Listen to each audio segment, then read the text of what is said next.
we are going to now try to use the chain rule to find the derivative of a rather complex function, to see how we apply the chain rule when we have a function of this type. Okay.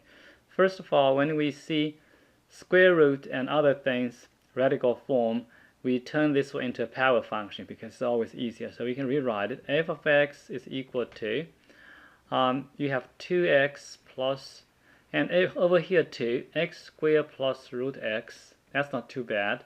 And then to the power 1/2, and outside is also to the power 1/2, like this. Okay, so now we're going to use the chain rule. So write down the derivative.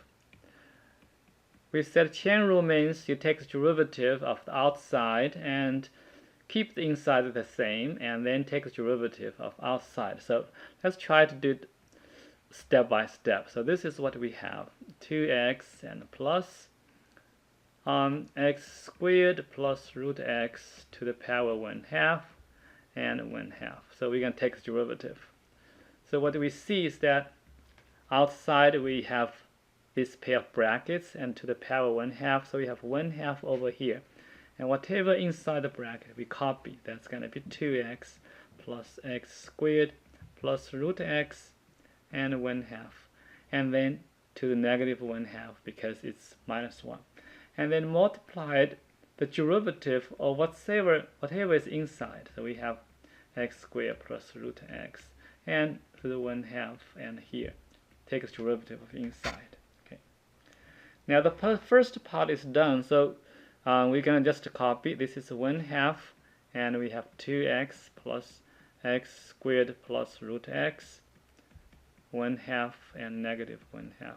And then we're going to take the derivative of this. First of all, you see it's a sum, and keep this pair of parentheses. So we have derivative of 2x is going to be 2, and then plus the derivative of this second term over here, and then we again have to use the chain rules. It's 1/2, which is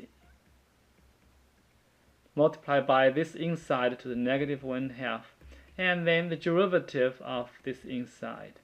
Okay. So we have a sum, first term and second term, and here these are the terms for the derivatives of the expression we have over there. And then still not the end yet, because we have another derivative, another chain rule to use. So this is going to be 1/2, and just copy. Nothing is going to happen to this part, right? Negative 1/2, and then here too, 2 is just copy and plus.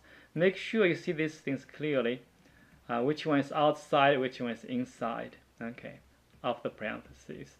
And this is negative 1/2, and then derivative of this one is going to be 2x plus 1/2 root x. Okay, so that's what we have for this rather bad looking function.